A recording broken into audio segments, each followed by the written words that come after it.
me. You're talking like you think you're royalty. You think that I'm afraid, but I don't break. I heard you question my stability. You think I'll fall just like a guillotine, but I am here to stay. Won't look away. The storm is coming, so you better start running. No, you can't control, feel it in my bones. I'm coming for the, coming for the.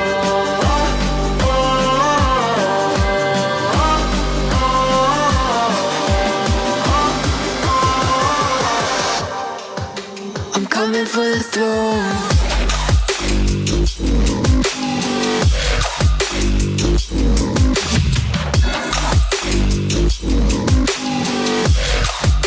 I'm coming for the throne.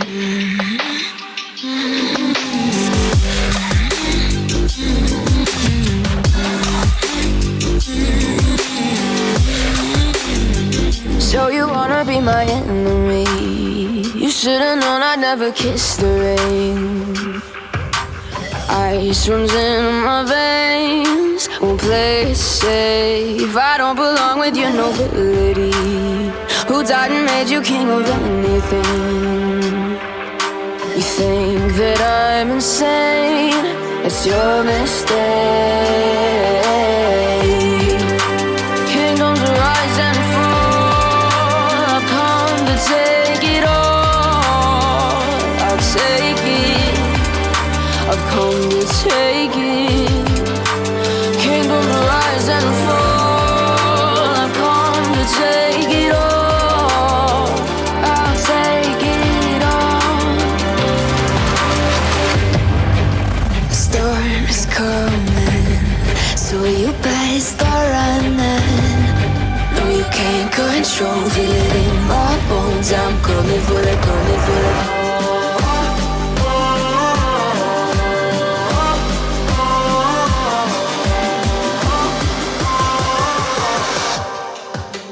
Coming for the throne.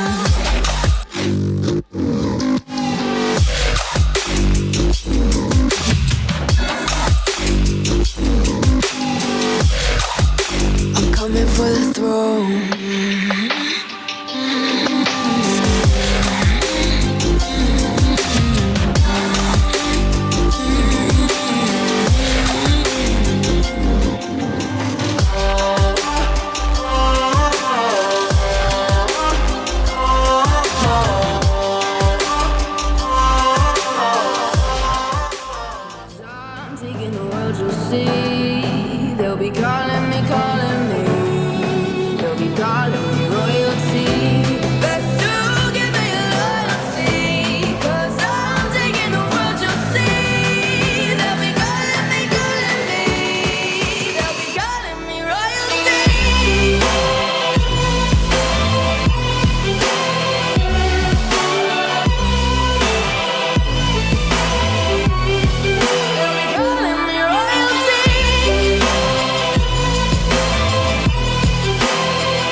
Stewart here.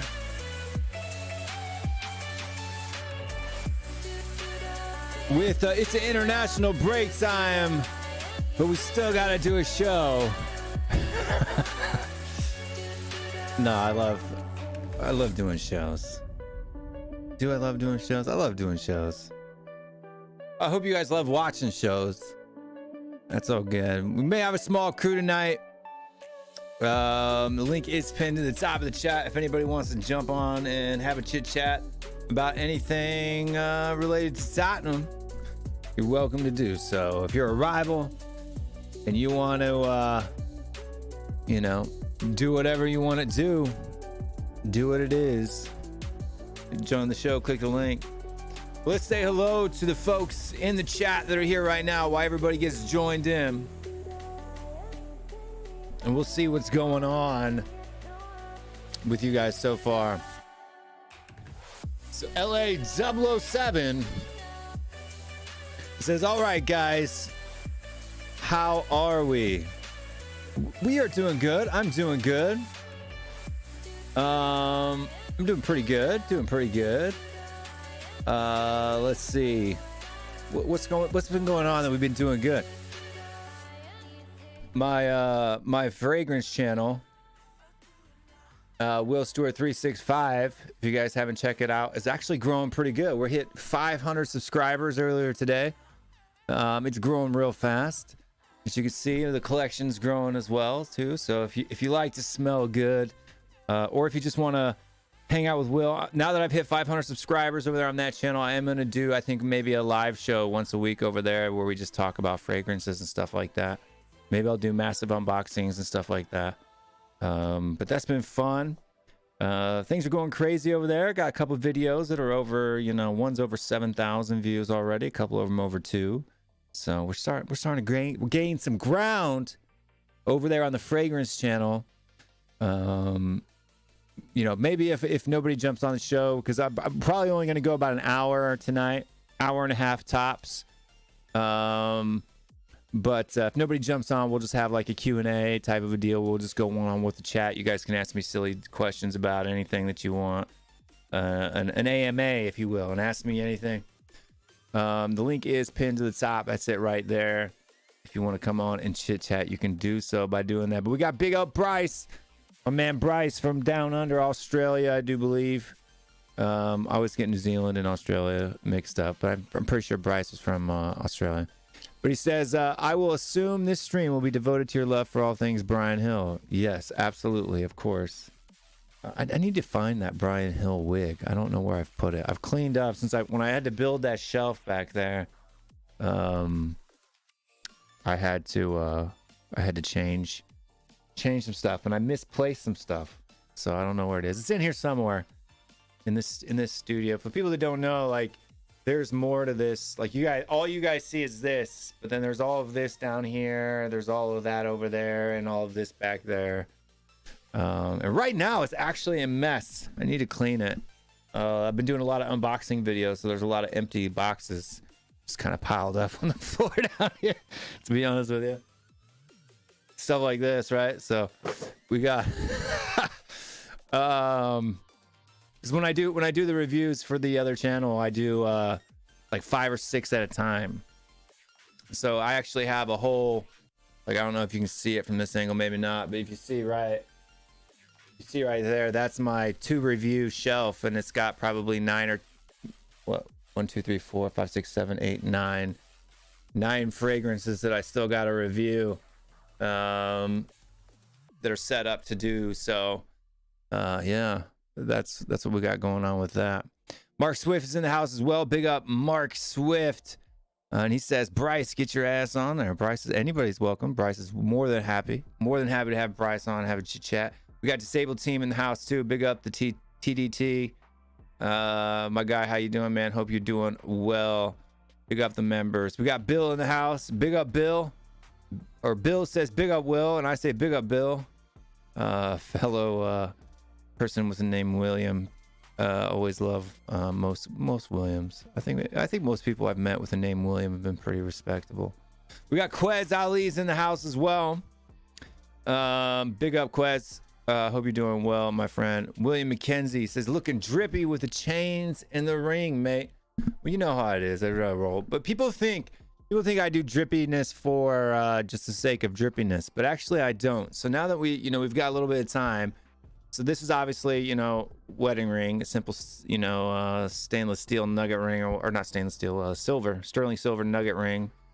This one here is actually my grandfather's ring. So my grandfather, who kind of basically was like a major part of my inspiration growing up, the business that I run on a normal day-to-day business, he's kind of one that got me into that sphere. And he passed away a little over a year ago. And this is big up Grandpa Tom, RIP. And I wear that ring every day, so that's why I do it. I'm not trying to be ghetto or nothing like that. And then these chains here, so I get these as gifts. They're sterling silver. None of them are gold. They're all pretty cheap. But I get them as gifts from my kids, so I just wear them. I wear them all. So every year for like Father's Day or Christmas or whatever, I get one, and then I put it on. So at some point, I'm either going to have to stop putting them on, or I'm going to have like a whole silver arm at some point in time. But that's why I do that. These though, this is to be drippy, but I like jewelry and stuff like that. So that's what we do that. Big up William. Who else we got in the house that I hadn't said? Wolves. Big up Wolves, man. Will Spurs community. Hashtag good vibes. I don't know if there's actually good vibes going on at the moment. There should be, I think, in my opinion. We're still only 2 points off the leader, 1 point off anybody above us in the table in second or third. So, it ain't. We ain't out of this thing till we're out of this thing. And to be honest with you, we're gonna be getting Madison back at some point. We're gonna get Van de Ven back at some point. And if the only way that these other teams were able to pick up points on us is if our two of the most impactful players that we missed, third, if you count Romero being suspended for 3 games, then what happens when they come back? There's still a lot of season left, second half of the season, and none of those teams were beating us first half of the season. So it's not over till it's over, as far as I can say. We went on a 10-game unbeaten run. Why can't we do it again? 안녕하세요, 형님 from David. Big up David. 안녕하세요. 우리 한국 여러분들 환영합니다. Big up all the Korean watchers and fans. We love you guys. We got Edward up. Big up. Hey Will, how are you, fella? I'm doing good. How you doing, Mr. Edward? Just a harmless potato. Finger red #1. Okay. I don't know what that emoji is. I can't see him. I just see what you got down here. But big up a harmless potato. Another channel member. Big up the channel members. If you do want to become a channel member, you know what to do. Hit that join button. Dude, we got cheap ones, man. 99 cents a month. If you cannot afford 99 cents a month, I apologize, but I think that's pretty reasonable. Helps us out, lets us know that you want to be a part of the community and all that good stuff. Edward talks, what state am I in? I'm in Atlanta, Georgia. That's the city and state there. We got Ronak, Kahan, big up everybody. Who else we got? It's a nice ring. Yeah, thank you. Yeah, it is. It's a, I can't remember if it's 14. I think it's 14 karat gold nugget ring with 4 diamonds in it. And, yeah. It's pretty cool. I like it. It's too big for my finger though, so I got to wear it on my middle finger. My grandfather had a lot bigger fingers than me. So, I can't wear it on the ring finger, so just goes on the middle. Put it on the middle finger. Who else we got? That's it. That's all the comments we got in the comments, the last section so far. But Mark Swift says to sub to WillStewart365 all. That is correct. But while we get some things going on, and while you guys are pumping the chat full of questions to do the AMA or whatever you want to do, there's some things I do want to talk about, though. So we'll talk about those things. And I want to talk about Christian Romero for a little bit. This whole narrative of him being a rash defender is still kind of going around the fan base, right? And they're talking about that just because he's rash or he does bone-crushing tackles or does whatever, that he is somehow a bad player. Well, I've heard people talk about Sergio Ramos, for example, and I'm going to use Sergio Ramos as an example. And a lot of people say, why would you, Will? Because he's won so much. Well, I mean, Christian Romero has won a World Cup. Ramos won one World Cup.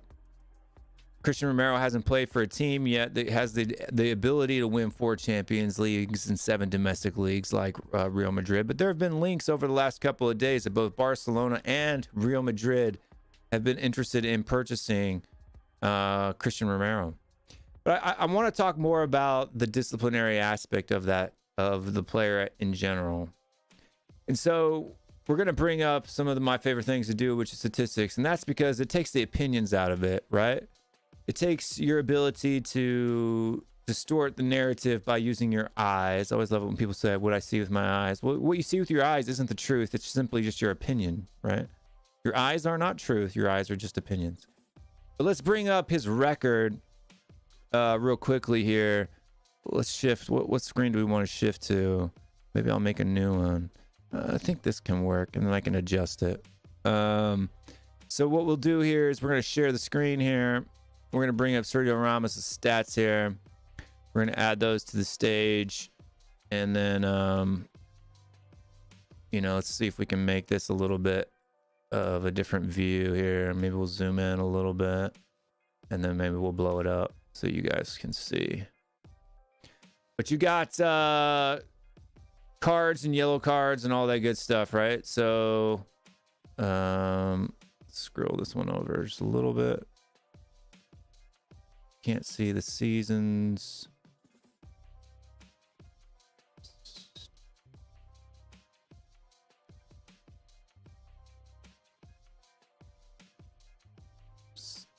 Still can't see the seasons. Excuse me. I think that would be good right there. All right. And now let's edit this puppy and we'll blow it up. Blow it up. So let's we'll make it that big, and then we'll switch to this camera over here because then I'm out of the way. So we'll save that there. We'll update that. Boom. Now you can see it. Now you should be able to see it well. So yeah. So what we've got here is we've got Sergio Ramos. This is all you can see right here at the very top. Sergio Ramos. I just jacked it up. What did I do? Okay, we're back. So what we got here is we don't need to be watching ads from MLS. Come on, stop. Stop it.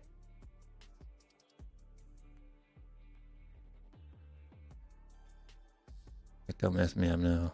Dadgummit. That's why I hate doing websites. But let's see. Playing time. All right, miscellaneous stats. Cards, yellow cards, all that good stuff. So let's bring this over here. So you can see the squads. So 2003, 2005, he was playing, and we got no red cards. But I want you to look at his first 3 seasons at Real Madrid. 3-1-3. So in his first 3 seasons, now granted, at this point in time, Sergio Ramos is a little bit younger than Romero is, right? He's 19 through 21, so what, 3 years younger comparatively. But you got 3, 1, 3, and over 39 yellow cards, right?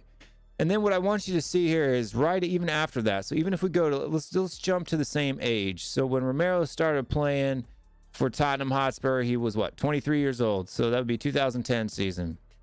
So from the 2010 season, in the next 3 years, he was averaging 1 red card per year, along with 12 to, around 35, 36 yellow cards in total. 14, averaging, I guess, what, 11.65 yellow cards per season. Just doing rough math there.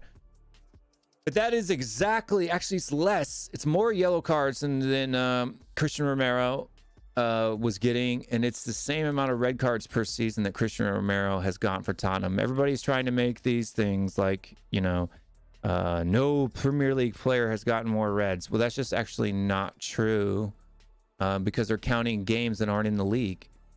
So that's not fair, because he's only gotten 2 red cards in league play for Tottenham Hotspur. Everybody wants to jump on the one Champions League red card and one Conference League qualifier red card that he got. Not that anybody cares about that. Just in the league itself, we're talking league to league, apples to apples, right? Sergio Ramos gets more yellows and gets more in the same amount of reds as Romero does. And I want you to look at the 2 players and then compare them in the I guess you could say the era in which they played. Sergio Ramos played in an era where red cards and yellow cards weren't given out as easily as they're given today. And he still was getting as many red cards and yellow cards as Romero was. And for me, Romero's positive attributes, right? His ability on the ball, his aerial ability, his ability to play out of the back, his passing, all of these things far outweigh the fact that he's an aggressive defender, which I think is a good thing. I don't find it as a negative at all. And I don't understand why people are bambasting him, right? At that age, Sergio Ramos, and I want you guys to look at something too. There are less seasons for Real Madrid that he didn't get a red card than he did, right? So, for example, he hardly played any games here. In this season, the 2021 for Real Madrid, no red cards, 3 yellows, 0 red cards, 10. But in every other season, except for the 2014-2015, he's gotten at least 2 red cards, right? And you can see in his youth, he was even more rash. 3 in a season, right? Well, at least 1 every year for the next, 4 or 5 years, then 2, right? Then 0 in that year.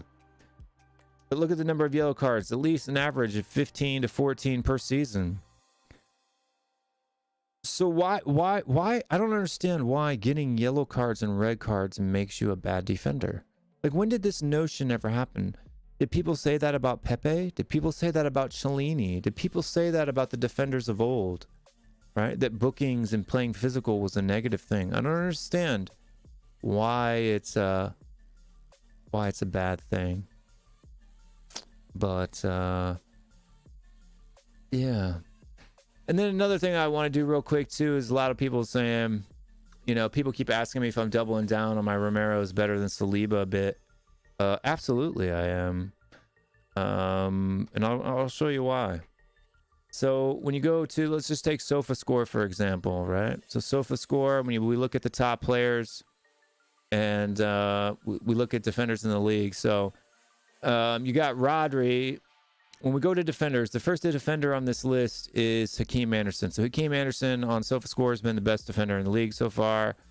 Kieran Trippier obviously is a right back, so he's not necessarily in the talk that we're talking about. Then Virgil van Dijk has been number 2, right? Then we come down, and I'm trying to find another. We got Akanji. I guess you could say he's technically a defender. Trokowski, so 3rd or 4th best. And even with Gabriel Martinelli, but he's not a defender, he's forward. So Christian Romero is still in the top 5 center backs in the league, including the yellows and the red, because your score gets deducted for that. And I'll show you that here when we look at matches. The fact that he got a red card caused his score to drop significantly in that Chelsea game, right? So all of that includes all of those things. But we've got, let's see, top players again. Where's William Saliba on this list? Where is the best defender in the league on this list?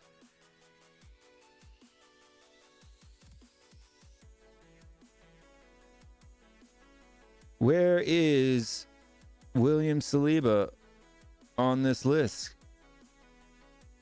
He's not on it. Even Thiago Silva has been better.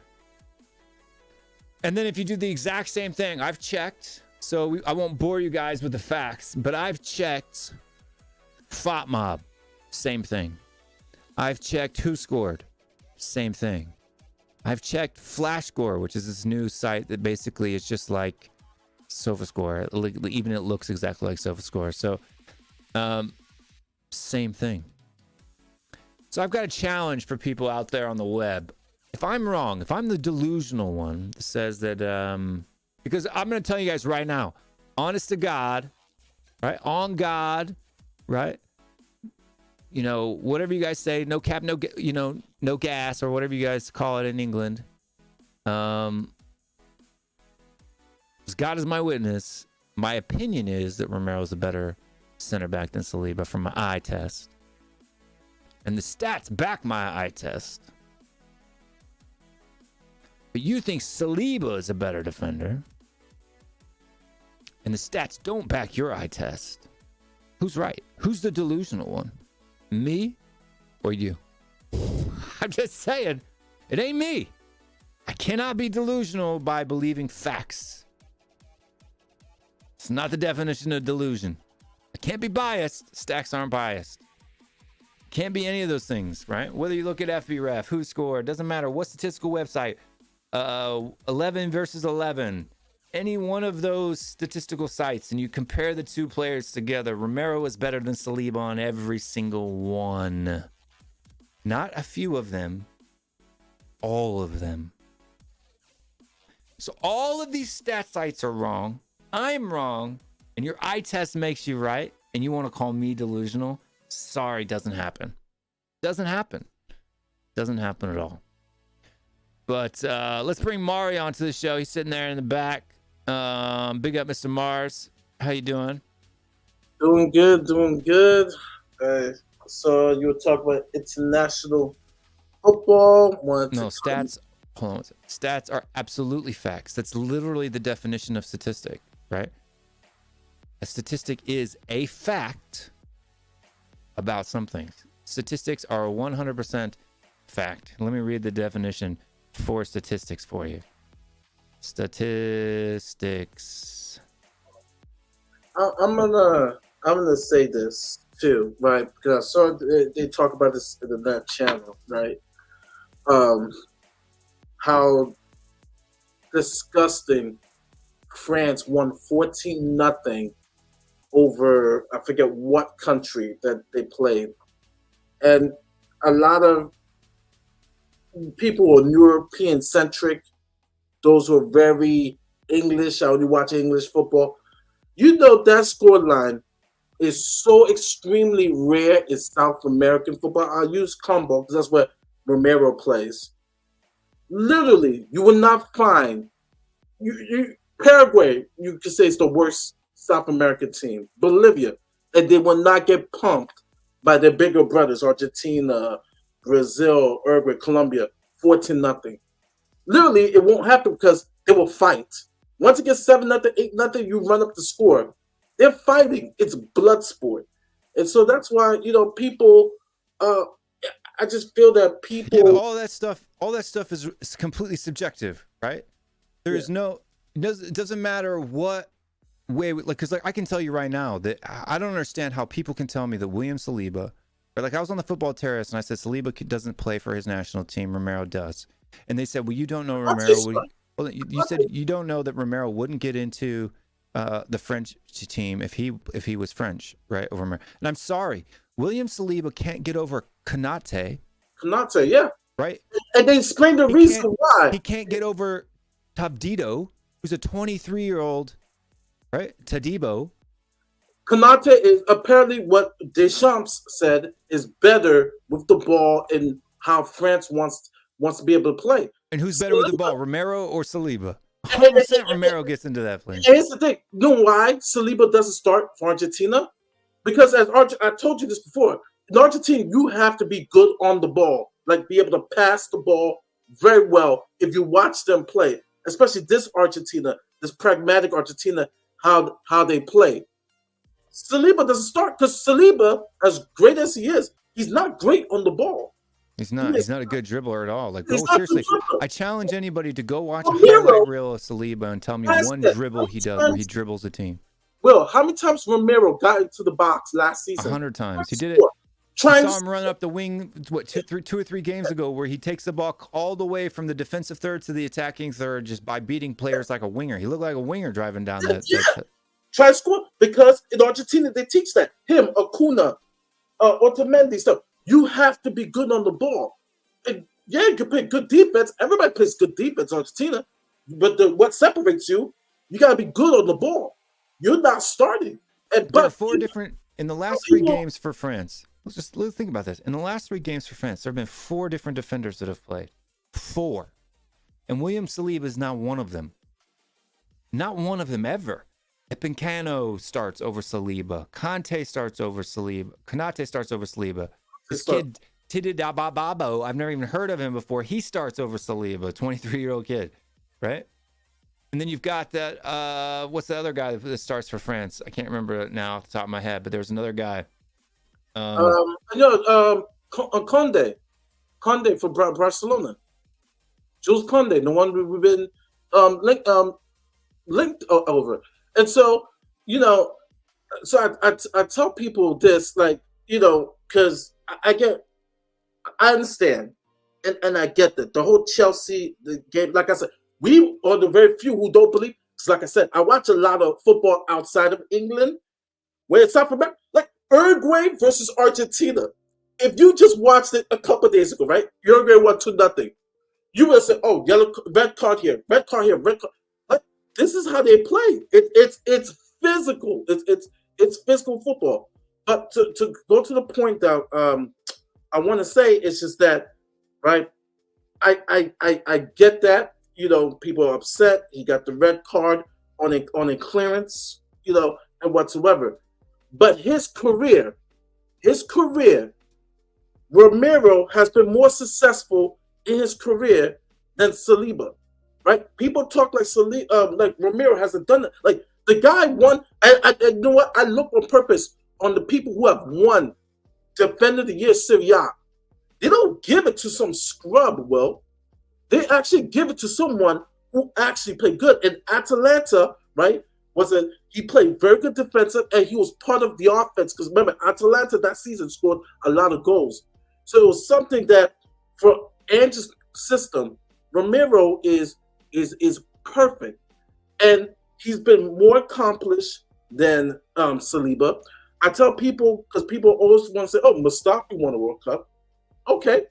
Has Mustafi been the main person on the Euros? Because I tell people this, Romero's best, like his best performance was Copa America. And you ask, and Messi says all the time, you ask anybody, you read the press, you go back to the press clippings, and I watched it.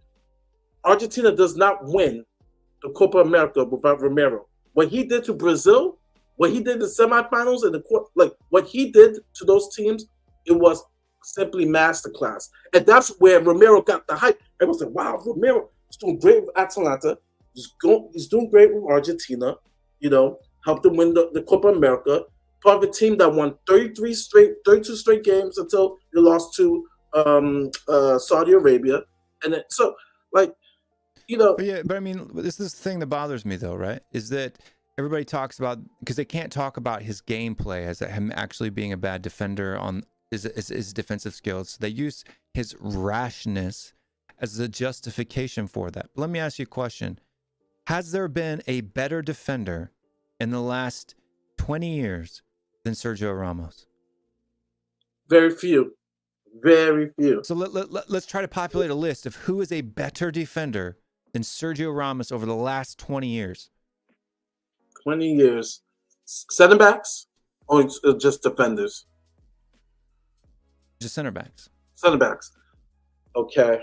In the world than Sergio Ramos in the last 20 years. I would put PK near him. PK. PK is a little bit better on the ball than him, so I'll put PK. I would put I would put Puyol. I had another Barcelona guy. I would put him there. Prime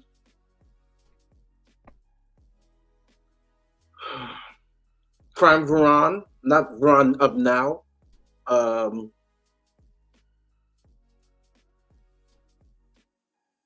Who else? 20 years. 20 years, 2000. It would be 2000. 2003 to 2023. Okay, do you count the old guys, Maldini, on their last? I mean, they're way before 2003, right? Yeah, okay, yeah, because some of these guys are on their last legs. So, I mean, John Terry, huh? John Terry was good.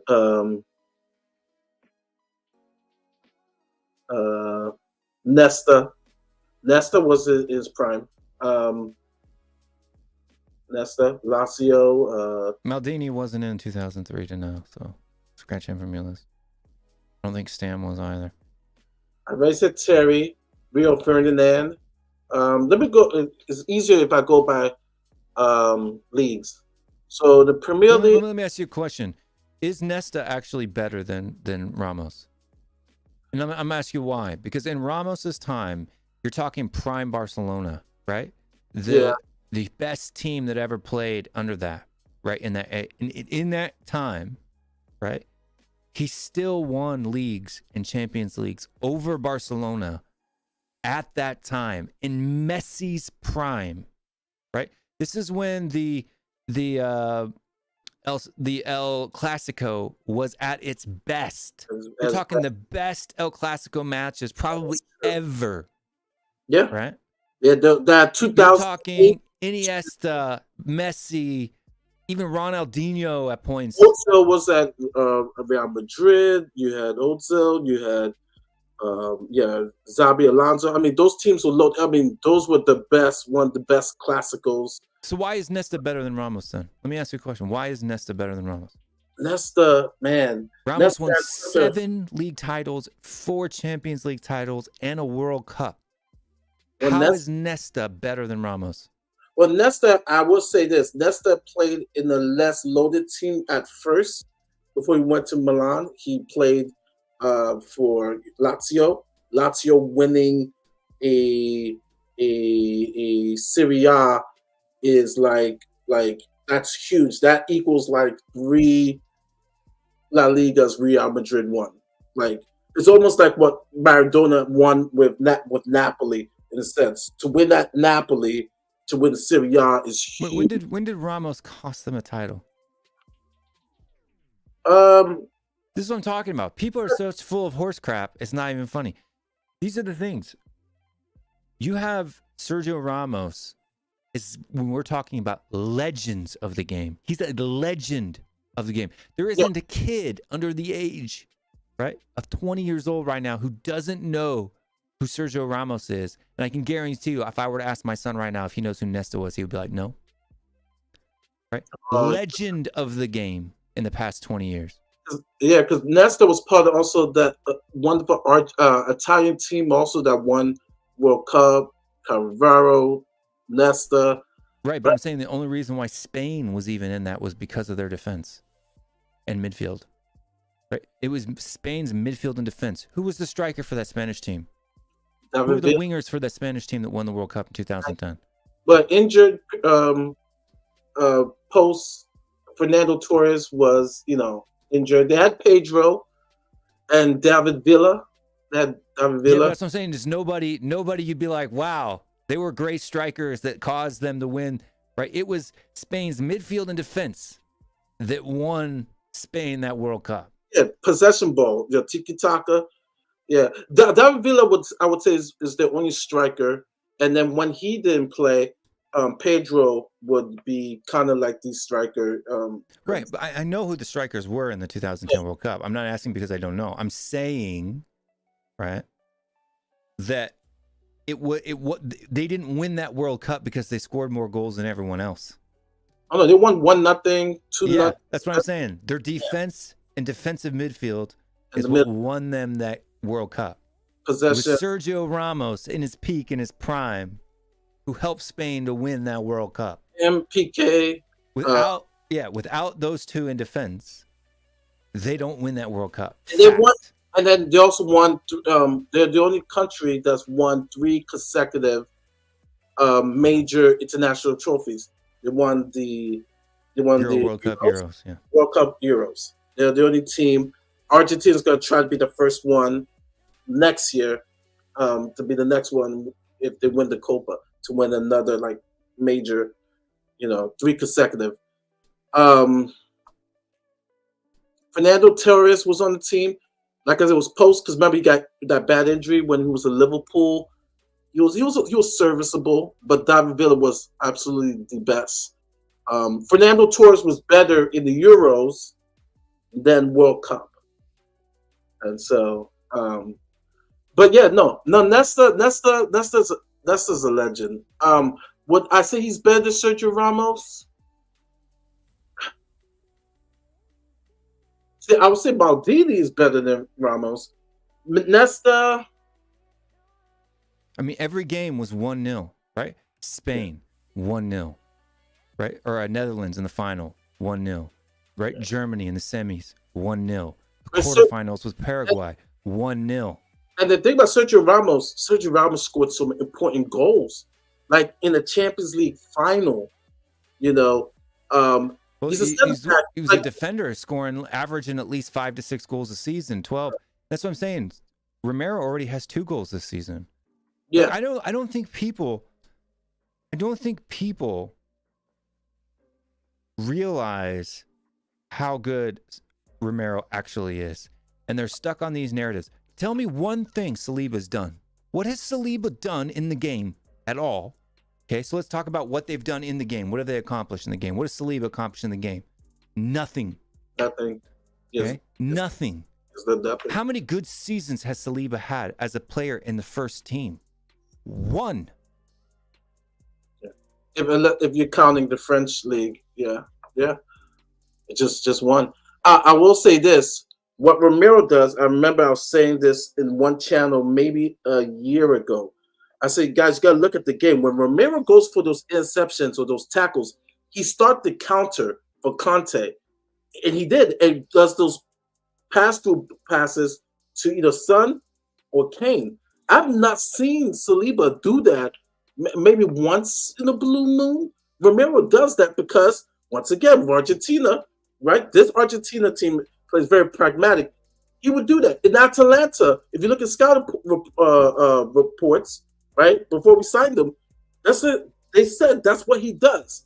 So can you imagine, right? If Romero wasn't playing on Spurs, but if he was playing on Man City, do you know how his offensive stats will be even better in the sense of he does the interceptions, he does the pass through balls, he gets the counter, he gets the offense going. Like he would be, Pep will love him in regards to his passing ability. But people just focus so much on the rash. It's not even that bad though. We're talking 1 red card per season. Not even 1 red card. It's 2.5 seasons and he has 2 red cards in the league. It's not even a red card a season. Ramos averaged like 1.3 red cards per season. Right? In his first 3 seasons for Real Madrid, he had 7 red cards in the league. 7. Yeah. Right? At the same age as Romero is playing now, he averaged 1 red card in the league, and that's not even counting Champions League and other competitions, right? Spanish Cups, all of those things, right? Yeah. And I don't think Real Madrid would have sold him because of those ever, right? Go ask a Real Madrid fan if they have a problem with how rash Sergio Ramos was from 2005 to 2015. Go ask them. No, they love it. They don't him. care. They love it. Like seriously, and maybe it's because I'm older, right? Maybe it's because I've been watching the game since 2006, right? Yeah, I told people when I was watching the game on my dad's knee, 1985, 96. I mean, I'm old. I'm 44 years old. I remember watching Serie A. I remember watching football in the late 80s and 90s. And then I watch South American football, even watch, even the CONCACAF. It's more physical. Like, watch the Uruguay game and Argentina game from a couple of days ago, and people, if it was Premier League officiating, everybody would get a red card. If you watch the Copa Libertadores, right? People know I'm a Boca Juniors fan, right? Like, you watch Palmeiras versus Boca, you would have thought everybody would get a red card. Like, it's just, we don't know the rules in England, let alone the game has become soft. Like, literally, like, oh, well, it prevents people from breaking legs. How many people, when was the last person who got their leg broken? Well, like how many people really gets their leg broken? Maybe I'm naive, but how many people has had their leg broken, Will? Like, can you remember the last person? Gomez was the last time I remember Gomez, getting a that leg. was an accident. Like, that was the last person I could think of. His own leg just went. He didn't even get touched by anybody. His leg just went. Like, that's the last person I could think of who's broken their leg. Like literally, it's, I don't know. It's just, I think the game has for me, it's kind of soft. And it's not like they don't have VAR in the other cup federations. It's not that they have that. As a matter of fact, I'll say this about Ramos. Because everybody always say, okay, they win the Champions League, and they go Ronaldo. Ramos and Gareth Bale. Gareth Bale made one point in goal, an equalizer. Sergio Ramos has made 2 Champions League final in point goals. One was an equalizer against Atletico. He doesn't make that goal. Atletico wins the Champions League. Like, this guy's clutch when it's scoring goals. Yeah. I mean, think about like all the different players, right? You got like Coutinho for Italy, right? I mean, how many red cards did that guy get playing for AC Milan and Napoli? Yeah. Right. I mean, you got Marquez, right, from Mexico. I don't know if you remember him or not. Marquez, yeah, definitely Mexican legend. Like, so it's just like, right. It's Montero from Uruguay. Yeah. The fact that had me rolling is just getting a red card on a clearance. Rule for France. On clearance. Oh yeah, I mean, you got Petit, all these guys from France that was on the team. Patrick Vieira, all these guys, they were tough. They were tough. That was a tough France, talented. You had Henry, you had Zidane, the Deschamps on that team. But the game is soft. The game is soft. It's clearly soft. And I agree with Chris Banter. The game is soft. It's not the game that I grew up watching. And no, I just don't understand. I don't understand why getting a red card a season makes you a bad defender. Like, people act like Romero is getting 2 or 3 red cards a year in the league. And he's missing 10 games in the Premier League because of red cards. He's not. And he was he's not, though. Like, he's got, in 2.5 seasons, he's had 2 red cards for us in the league. 2. And he was nominated Player of the Month. So people have seen that he's. I mean, how many times is? Let me ask you a question. How many times has William Saliba been nominated for Player of the Month this year? 0. 0. I'm 44. Going to be turning 45 next month. I know I look good for my age. 44. But I think we beat this Romero drum down to the beach because we only got about 40 minutes left in the show at max. But okay. So let's go to the comments.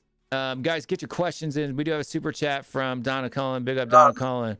Wagwan, what's going on, Mr. William and Mr. Mari? Where is Mr. Stelios? We have no idea. Stelios is MIA at the moment. We have no idea where he is.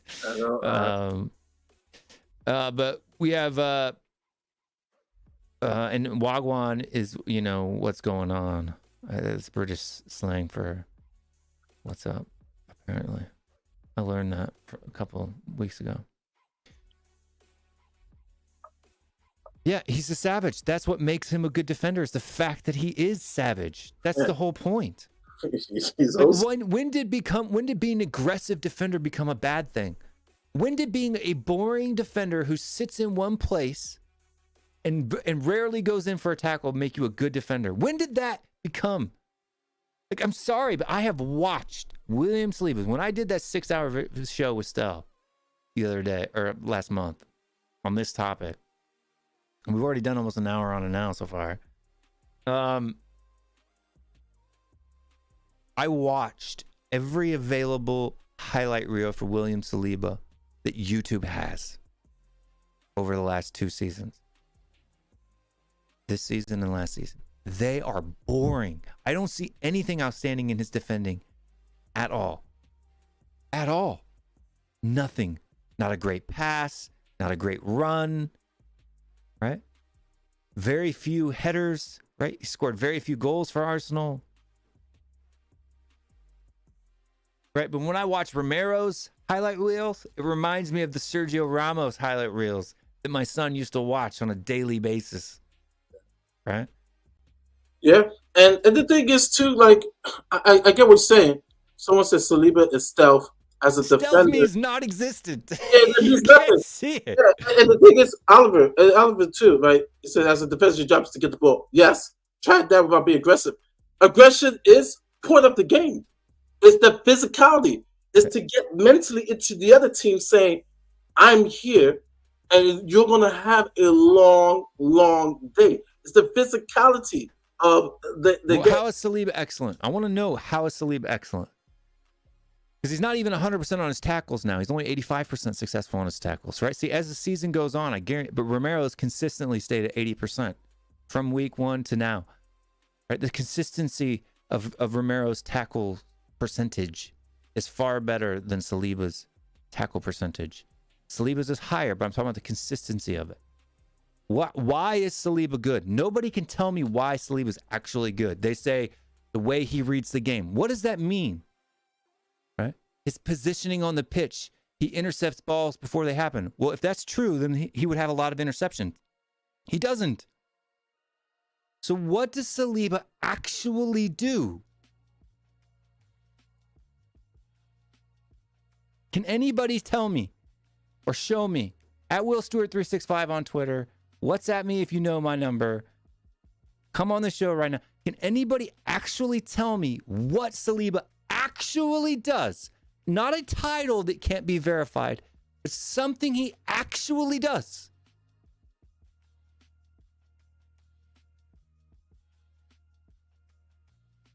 In the chat, go for it if you can. No, there's nothing to say, come on, bro. Literally, what does he do? Can you provide me something that he actually does? Elias. Oh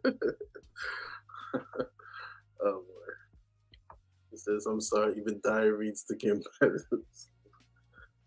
That's crazy. That's not true. Yeah, that's crazy. Oh man. Okay. So listen, we got Scott here, and I can tell you right now that he hasn't thought this through, right?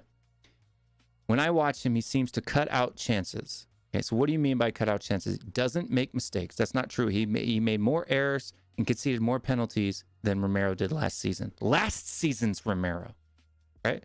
Last season's Romero versus last season's Saliba. Saliba created more errors that led to shots and goals and conceded more penalties than Christian Romero did.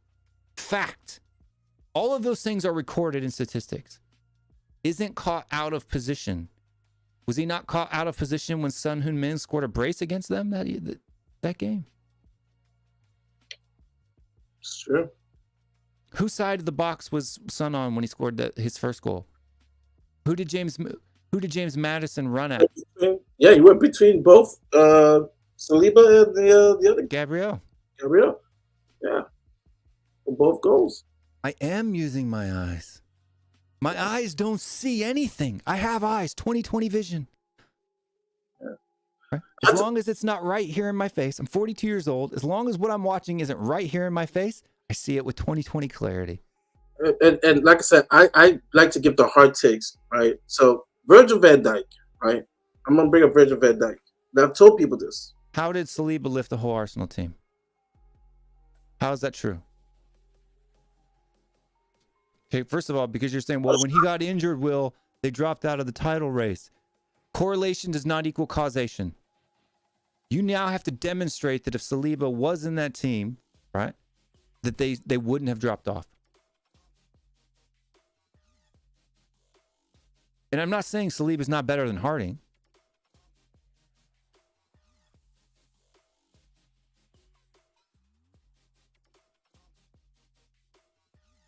But just because William Saliba, nothing.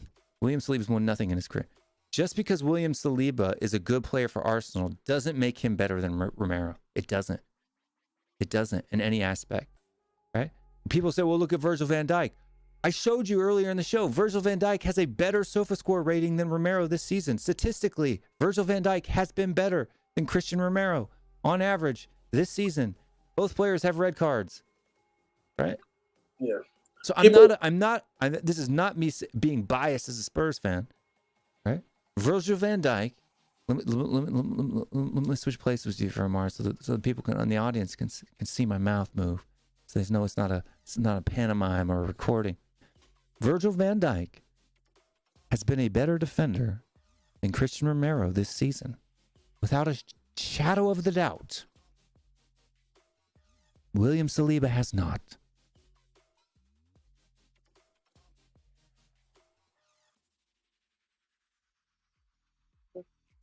I'll say something about Virgil van Dijk because we're talking about demonstrate the bias. We're talking about defenders. Like I'll use this as an example. Virgil van Dijk. Yes. Let me answer this question real quick. So Will, are stats the only quantifier of ability? Yes. It is the only objective metric by which you could compare two players in order to find out who is better. Everything else is just opinions, subjective opinions. Statistics are the only quantifier when it comes to comparing two individual players, period. Everything else is 100% subjectivity. So you have 100% subjectivity or you have 90% objectivity. Which one is going to be more accurate, less biased? Numbers don't have feelings. Facts don't have feelings. No, I don't complain about the rain, Izzy. Right? Again, I cannot be delusional if my opinions are supported by actual factual data. Okay? The word delusional means, right, to have a belief that doesn't conform with reality. My belief conforms with reality. And the reality is that every statistical website that exists in the game of football has rated Christian Romero higher than William Saliba this season. Fact. Everyone, not just SofaScore, Who Scored, FotMob, Flash Score, wherever you want to go. Right? Let me tell you, like SofaScore has Bukayo Saka like 12th in the league so far, top players. FotMob has him at second, right? There is a every single one, everyone has Christian Romero has performed better than William Saliba this season. Fact. There was a question posed to me. I found it, Mr. M. I'm sorry I missed it. Well, yeah, we probably didn't see it. Did you watch Ledley King? Yes, I saw his last 2 years, and I've met the guy. He's my profile picture. Yes, I've watched Ledley King his last 2 years because I started supporting Spurs 2007. Yeah, and saw him bits and pieces years prior. Jans, Verts, and Toby. Do you think Romero can or will get to their level or surpass it? Well, please answer. Well, it really depends because, first of all, Romero, right? Romero has, how would I say this? As a footballer, it's more accomplished than some of the guys that you have mentioned. Has played bigger games. Like I always shit on Belgium, right? They're supposed to golden generation. Toby and Yan, like, didn't really do anything for me, to my standard, in regards to Belgium. But Toby and Yan for Spurs were our great center backs. But we have nothing, we have nothing to show for. Ledley King, legend. Even some of his pre-injury film I've seen, I'm like, yeah, Ledley King was a great center back, great defender. It's just injuries, derailed his career. So it's kind of hard to, your question is kind of hard to say, because how are you comparing, who's a better passer? Is it Jan or Romero? Then I would tell you Romero, who has better pace and so on. So it's kind of hard to answer that question. But I was going to say this. And hold on. Ledley King, in his prime, at Christian Romero's age, right, was getting like 1 to 2 yellow cards a season, 0 red cards. He didn't get any red cards, right? Yeah. But he lived in an era when they weren't even counting him. He had 22 fouls in the 2009 season. 26 fouls. When you look at the number of fouls that they were committing, you compare them, it's almost the same amount as Christian Romero's committing per season. The actual fouls, the number of fouls that he's blown for, right? The difference is they hand out cards easier now. Easier, You can't tell me 100%. Ledley King was not physical player. From everything that I remember about Ledley King, right? He went in for tackles. He did some bone crushing things. They just didn't get cards back then. You hear all these guys, the Roy Keanes and whatsoever, and it's easier for them to say, because now you had to actually break a guy's leg in that era to get a red card. Like Maradona was one of my legends. Oh, you remember the days they would break his legs? Oh, okay then. And they weren't calling fouls. They weren't calling red cards. I remember as a kid crying when Germany beat up Maradona, beat up that Argentina team. And I'm like, Dad, that's a red, that's a yellow. And my dad's like, no. So it's like, it's different era. That's why I say it's hard to compare King and Romero, because King was allowed to be professionally aggressive, whereas now in England, because like I said, if you watch combo competition and stuff, it still reminds me of how football was played in the 80s and 90s. Yeah, but I'm just telling you, like, even right this season, we are 12 game weeks in, and Romero only has 7 fouls. How is that a rash player? That's not even a foul a game. He didn't have a foul the first 3 games of the season. First 4, I think. First 4. He didn't have a foul. But I mean, how is that rashness, right? In his first season that he played for us, only 28 fouls. The same amount as Ledley King had in one season. So how is that rash? Mister, if you go to my Twitter, and Mister, if you look at the beginning of my video, I've had a chance to hang out with Ledley King. No, hold on. Mr. M's getting blocked again. He was unblocked because of that. I've already told you about using that word 1,000 times in here. You're gone.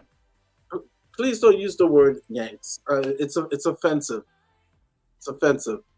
And I hate when he does that. And then he's supposed to be Jamaican, right? Like, come on, bro. From one island boy to another island boy. Come on, man.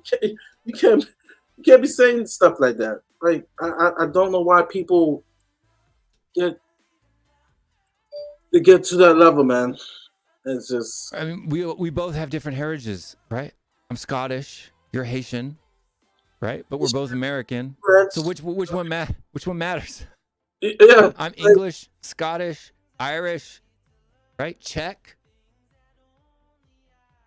Swedish, right? But because I was born in the continental United States, I can't talk about football. Like, I'm serious. I'm old. Me and Mari may not look it, but we are old. We have been watching the game longer than most of the people in the comments of our channels have even been alive. Yeah. Yeah, but people want to make stereotypes. They think. I remember every game in '94, '90. Big up Wolves. I don't even want to talk about '90. Why is Romero a liability? Is he? Just give me a reason why. You're stating a fact as though it's a fact and it's not. Why is he a liability? He's missed 3 Premier League games for suspensions this season. He's missed 6 in his entire career. 6 games in 3 seasons at Tottenham Hotspur is what he's missed from suspension.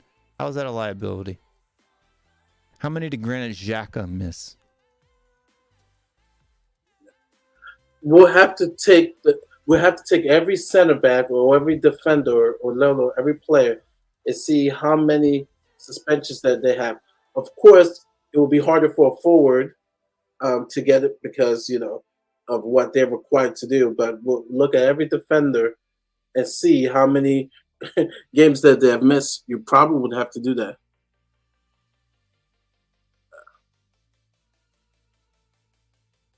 No, but what I'm saying is Virgil van Dijk's missed 3 games for suspension this season. Is he a liability? Virgil van Dijk has missed 3 games. Mm-hmm. A suspension.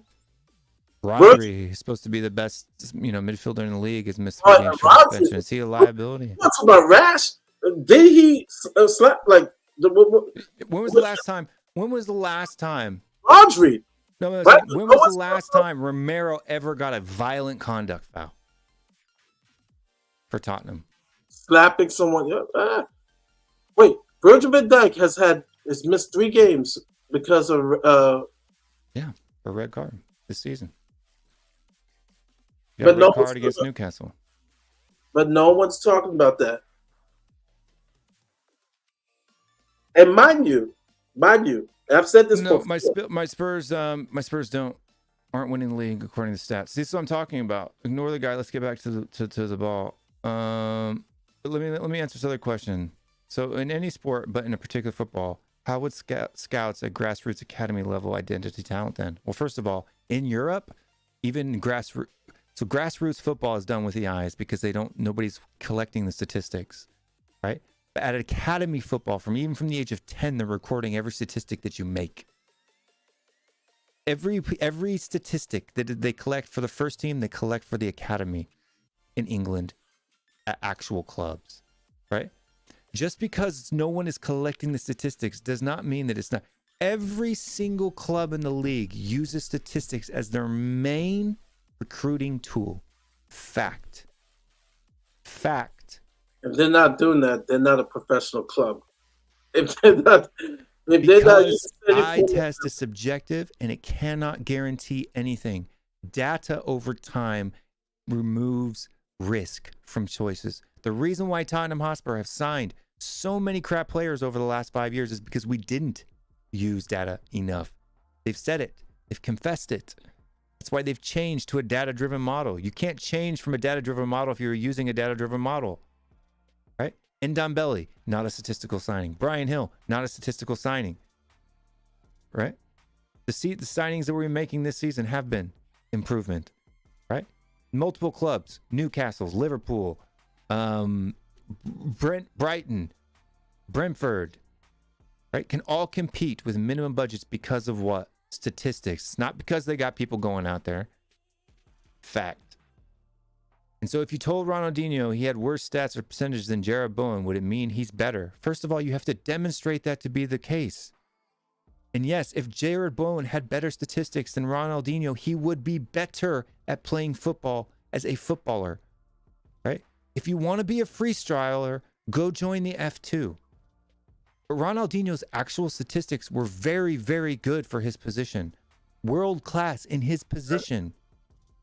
He's a legend. That is just true. Show me it's not true. Demonstrate it. You're the one claiming it's not true. I can show you articles from Liverpool and their data analysis individuals. The fact that they use military grade missile guidance systems in order to track their players so they can get every single actual thing, right? The fact that we know for a fact that Brentford, Brighton, all of those teams are using Moneyball systems. The fact that Liverpool's #1 data analyst went to Newcastle and then they started signing players like Bruno Guimaraes and all the impact, and you've seen an immediate impact from them going from the bottom of the table to the top of the table based on that one individual's data analysis and their recruitment. Bronx Gunner. Will didn't. Mustafi was never good on stats. That's not true. No. Bronx Gunner. He did say the bad about Ronaldinho. He was just used as an example. Ronaldinho's a legend. Yeah, well, my favorite player of all time. That's his favorite player of all time. So, yeah. Ronaldinho is my GOAT for two reasons. Because he had flash and he had quality, right? There's two things. You can be the best, Eden Hazard, perfect example, right? Eden Hazard, everybody rates as being this great footballer, but his output was horrible. His training ability was horrible. He had raw talent and he did nothing with it, right? Nothing with it. Right? Hard work over talent all day. Effectiveness on the field, on the pitch. And it's the same way in any sport. Ask Michael Jordan. Ask Michael Jordan. Tell me another player. Why did Jordan and Pippen not get along?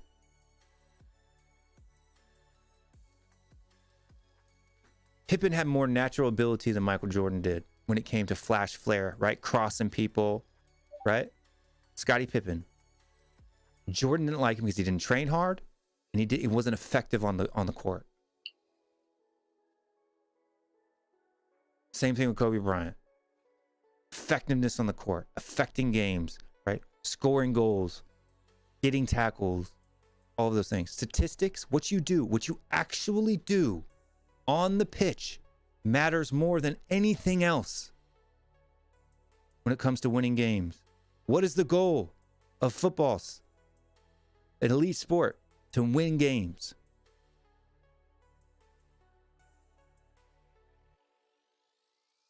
Fact.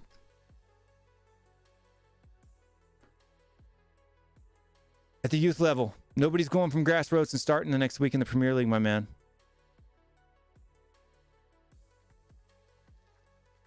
It's not true. They use grassroots scouts to identify youth kids to get them into the academy so they can start tracking them with the data. Fact.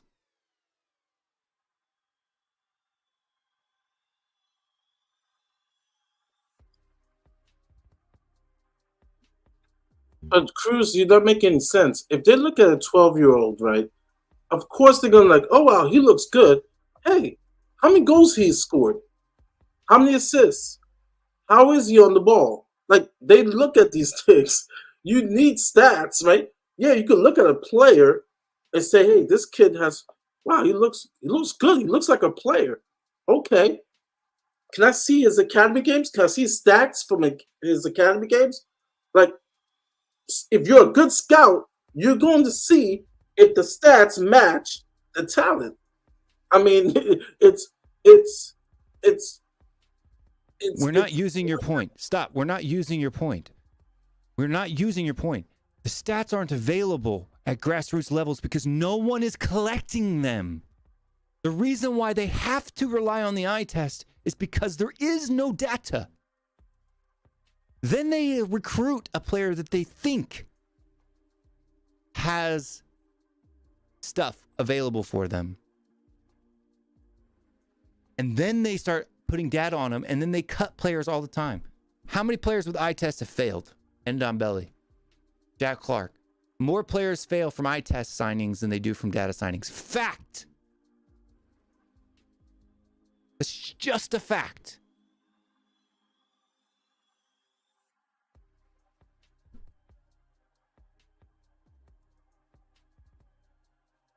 So what's the more reliable method to rate players? If more players signed by the eye test fail than data-driven players do, what's the more reliable method?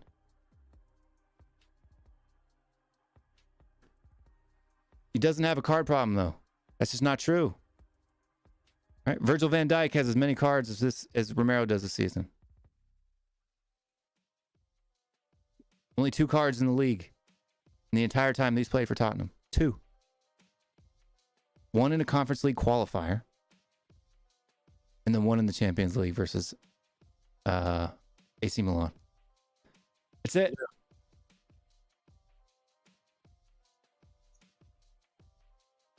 Exactly. Never happens. Yeah.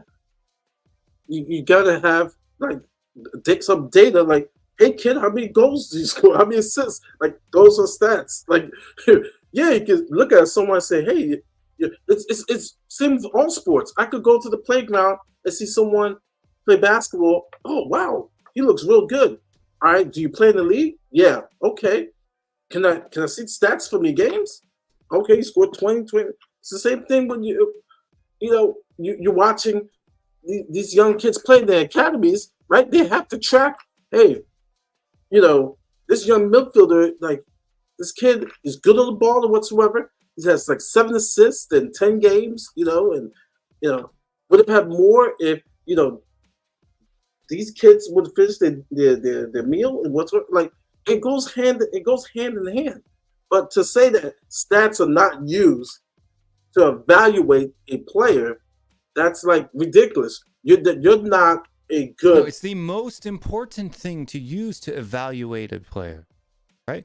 If everything is equal between two players, let's say you watch a player and you watch a player, right? You're watching two players, and in your eyes, in your opinion, they're even, right?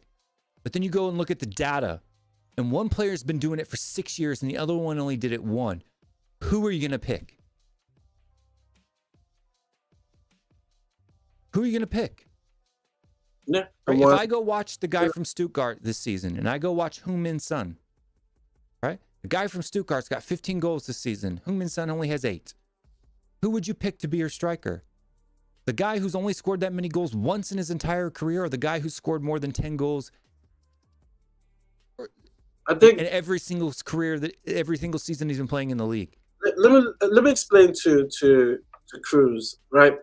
So I think what Cruz is trying That's to because say, he's saying no, I think scouts are not signing academy players from grassroots academies clubs to academies based on stats because they don't exist. No, I think Cruz is not getting is that he's using an example like just say I'm a scout, right? That I go to Brazil and there's some young kid named Fabio playing on on concrete, like they're playing on the most worst pitch and whatsoever. And I get that. And they look at him and say, hey, this kid has some talent. He's good in the ball, right? And they will take a chance on that kid, right? And sign the kid. But eventually, stats is going to determine, right? His output is going to determine how much he goes up within the club, right? Right? Because I think what he's trying to say is, right, there are some players, right? There are some players, you go there out of Panama and you go scout there and they're playing at a bombed field but you see, right, from the eyes, okay, this 8-year-old, this 9-year-old is very talented. Okay, we'll bring him in and see if that output, right, where stats comes in, eventually he's going to get this kid to come up. Like, I look at clips of club. I'm talking club academies, Premier League, Championship, clubs, right? Not GFA in Tottenham, in Einfield that Stelios uses. Okay? I'm talking actual clubs, right? Not non-league clubs. I'm talking actual teams, professional academies. All use statistics in their academies. All of them do. Nobody's going down to the park on Sunday and watching Sunday league football to go recruit the next best thing. And when they do find a gem, they put him on trial. They make him sit someplace. They have to collect what on them before they actually play for the first team? Data. Because it's too high of a risk.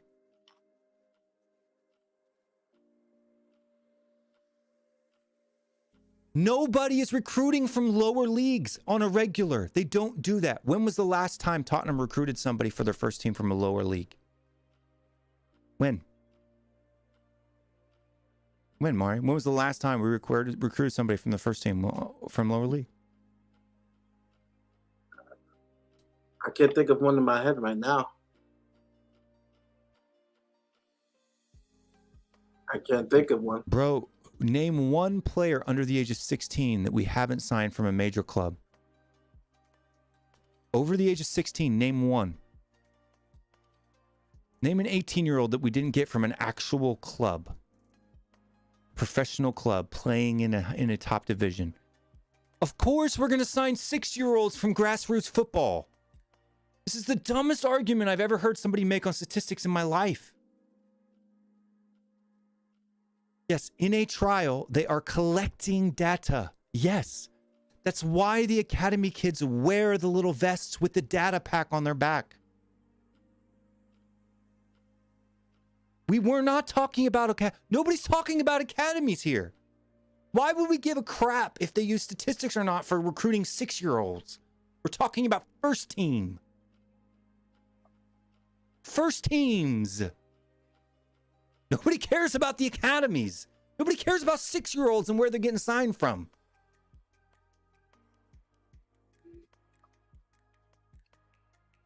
Nobody cares. Our academy hasn't brought through a single star in over a decade. So what do I care about who our academy is signing at 6 years old? Seriously, it's the dumbest conversation I've ever had with anybody on YouTube about statistics in my life.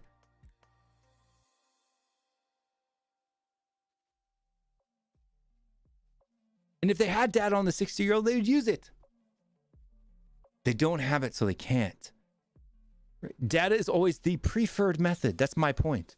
My argument is data is always the preferred, the most important metric now in 2023 that all the major clubs use in their recruiting.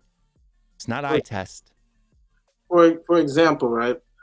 You look at Real Madrid signing Endrick, right? They signed Endrick at the age of 14, 15, right? Now, you go to Brazil, everybody has the flash and flair and whatsoever. Like, it's Brazil. But Endrick, what separates him from the others is not only his talent, but he has output. He has, for a 15-year-old, now 16-year-old, he has output.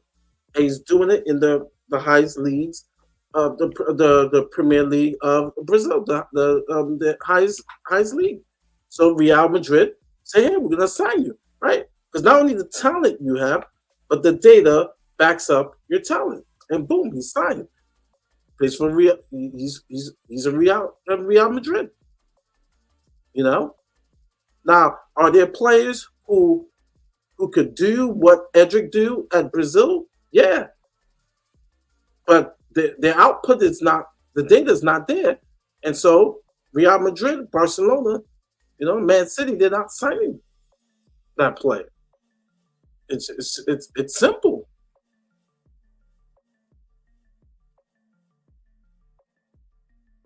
%, it's simple, right? Like it's literally the weirdest thing. Exactly. The academy kids have tryouts, and then they use the data to evaluate. That's why coaches, when they go to trials, all have clipboards and they're taking notes on players, right? Marking criteria. That's all statistics. People understand, like, statistics aren't some magical thing that nobody uses, right? Statistics are literally just a record of what happened. That's it. This is not rocket science. I don't get it. Any other questions? Any other topics we want to hit to real quick? Because we got 5 minutes left. I'm cutting this puppy off in 5 minutes. So, well, let's talk about Aston Villa. Thank you, Don Cullen. I appreciate it. Your eyes are beautiful. Donna.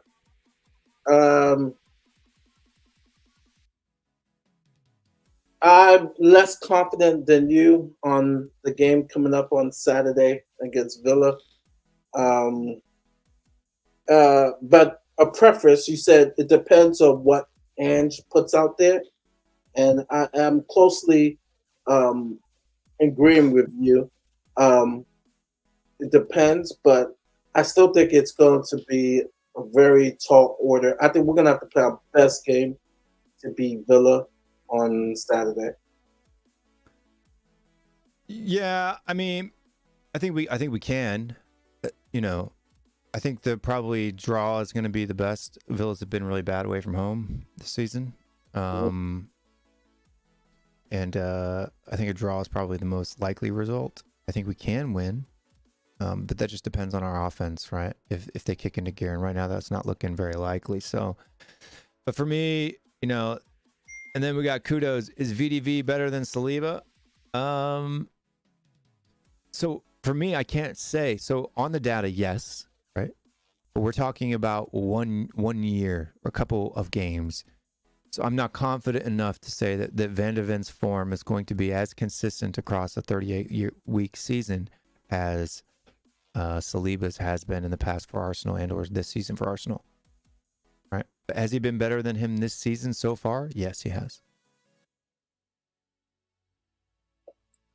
What transfers do you want to see happen in January to strengthen? This is a great question. I definitely want to see a center back come in. I definitely want to see another midfielder come in, creative. One that popped up, one that I've always been a fan of, and he's doing great back in Germany. And will be a good squad player behind Madison. Marcel Sabitzer. Sabitzer, I've always rated the guy. Good player, very creative, can score goals. I would love to have Sabitzer on our squad. Yeah. For me, I think we need a forward, somebody that can play across that front line. For me, like if the Rafinha links are true, I would go with Rafinha straight off the bat for me. Yeah, oh yeah, I saw that. Yeah, I'll take Jota too. If he's coming back from the Middle East. Rafinha, I mean, I'd take him if he's free, but I mean, I wouldn't pay money for Jota. Jota is not a high quality player. The highest level he's ever played at is Scottish. In the Scottish league. But and then for me in midfield, we've got to come up with somebody, somebody in that 10 role. You know who I would go get for that role to play behind Madison? Who? Gio Reyna. Gio Reyna, huh? Because he can. Because he plays that style, right? Because he's not going to be expensive. He plays at Dortmund. Yeah, he's going to want some first team minutes, but he's not going to be disappointed about sitting on the bench. He does have a little bit of an injury issue himself, right? So he's not going to be able to be fit to where he's going to play. So there's going to be a lot of rotation between the two players, right? But when you look at a player who can impact games and can do somewhat of what James Madison does for that team. And don't they play a similar style too at Borussia Dortmund? Similar, yeah. It's not exactly the same. Next question, and then defensive wise, it doesn't matter for me, man. I think Ashley Phillips is fine. Just go get somebody who's not Eric Dyer, and we'll be good. Yeah. Edward Talks asks, do you think Saliba is overrated? Absolutely, I think Saliba is overrated. I think he's a good defender. Don't get me wrong, he's a good defender. Is he better than Eric Dyer? Absolutely. Is he better? Is he in the top 10 in the Premier League? Absolutely. I don't think he's in the top 5. I don't think Saliba's in the top 5 best defenders in the Premier League this season. He's in my top 5. He's not in my top 5. I mean, he might be. I'd have to go through the list. He's in my top 5. So Diaz, Stones, Virgil van Dijk, Hakeem Anderson, Romero. That's my top 5. I was gonna say Anderson. You got to put in Anderson there. That's my top 5. I got Diaz. I have Diaz being the best, like overall within the last couple seasons. This year, Diaz has been good. Anderson has been really, really good this year.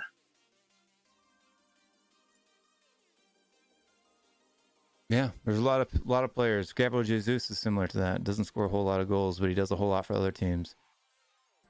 Would I take him at Tottenham? Absolutely, I'd take Pulisic at Tottenham right now. The amount who we have on the left wing, Christian Pulisic would be Milan right now. He's balling. Christian Pulisic would be an absolute world destroyer at Tottenham right now compared to the other wingers that we have. 100%, I'd take him. Yeah, definitely. See, the injury. I agree with you, BX Gunner. The injury history is suspect, but that's why he makes a good backup. Right? That's why he makes a good squad player, right? Because you know he's going to miss a lot of games from being out from injury, right? So you're not relying on him to play week in, week out. He doesn't go into the starting 11, but at the Premier League level, he would be a quality bench player for an attacking midfielder, in my opinion. Right? For the exact reason that he has an injury, his injury problems. No, Konate doesn't even make my top 10. But he makes it in the French squad over Saliba.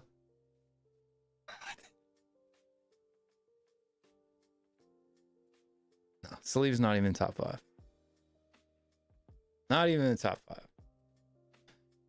But that's all we got for tonight, folks. We're going to shut this. We're going to start doing a new trend here on Tottenham Away. The shows are going to start being a lot shorter. So, you're going to have to join on time, stick around on time, but we're going to keep them a lot shorter. Max limit here now on Tottenham Away going forward is going to be an hour and a half. So all of our shows will not extend past the 90-minute mark, right? So we're going to keep it like a football game, right? 90 minutes, right? So maybe a little added time, extra time, right? But that's it, right? So no more than 10 minutes over the top. Is Varane better than Saliba? No, Varane's not better than Saliba. Not this season. What are you talking about, career-wise? This season. Oh, this season, okay. Yeah. Because I was like, Varane's career is better than Saliba. Oh, yeah, 100%. That's like... No, Varane in his entire career is way better than Saliba. But this season, we're talking this season, no, he's not better than Saliba. What do you think about U.S. Trinidad the other night? Look, late win. But it happens. But we peppered him. We pounded him. Right? We pounded them absolutely that whole entire game. So, we play them tomorrow night. U.S. plays the second leg of that Nations League quarterfinal tomorrow night at their place, and I'm sure we'll beat them. But folks and all that stuff. Next day, what about last season? Possibly, I don't know. I'd have to go look at the games, refresh my memory. But very well could have been last season. Varane was actually pretty good last season. Saliba wasn't as good as people thought. Right? Christian Romero on that Spurs team had better statistical ratings than Saliba did. That's just a fact.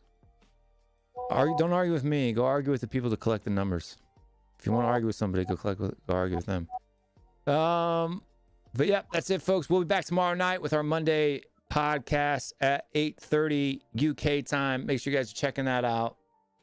Any final words, final thoughts, Mario, besides like, subscribe, and all that other good stuff? Like, subscribe, and this week, I'm going to try squeezing the show. We got Thanksgiving. Definitely Thanksgiving, there won't be a show. But maybe Wednesday. Definitely Friday, I think there will be a show. So hit this like, subscribe, and yeah. Come on, you Spurs. Come on, you Spurs, and all that good stuff. We'll be back. We love you guys too. Thanks for watching. Thanks for smashing that like. Thanks for the subscribe. It's always a good, fun battle with the chat. I love it. Nothing's personal unless you call us Yanks. Then it's personal. Like, I don't think, look, just because we're American doesn't mean that you can xenophobically abuse us with xenophobic slurs. Yeah, if it's kind of like the N-word, right, Mari? Like with your buddies, you can say it and you can throw it around. I know you don't like to use it personally, but yeah, it's commonly like, so if Mari and I are joking around and be like, a bunch of us Yanks or whatever, that's fine, right? It's different when you use it in a derogatory manner, like you stupid Yank, right? It's no different than calling anybody any other racial slur or xenophobic slur that you can think of. What does Yank mean? That's a good question. Yank, well, not including it's a derogatory term for Americans. Yeah, that's what it is. I'm gonna talk about like the baseball team because that's totally different. But that is derogatory to a Red Sox fan in Boston. No, but even from the beginning, so a Yankee from the very beginning, if you go look at at the etymology of the word, right? Even at that time, was a derogatory term for Americans. And in the South, it was a derogatory term for the Northerners. And in the North, it was a derogatory term for New Englanders. Yeah. It's always been a derogatory term. It has never not been a derogatory term. In fact, the reason why the New York Yankees became the New York Yankees, the actual reason was because it was Y.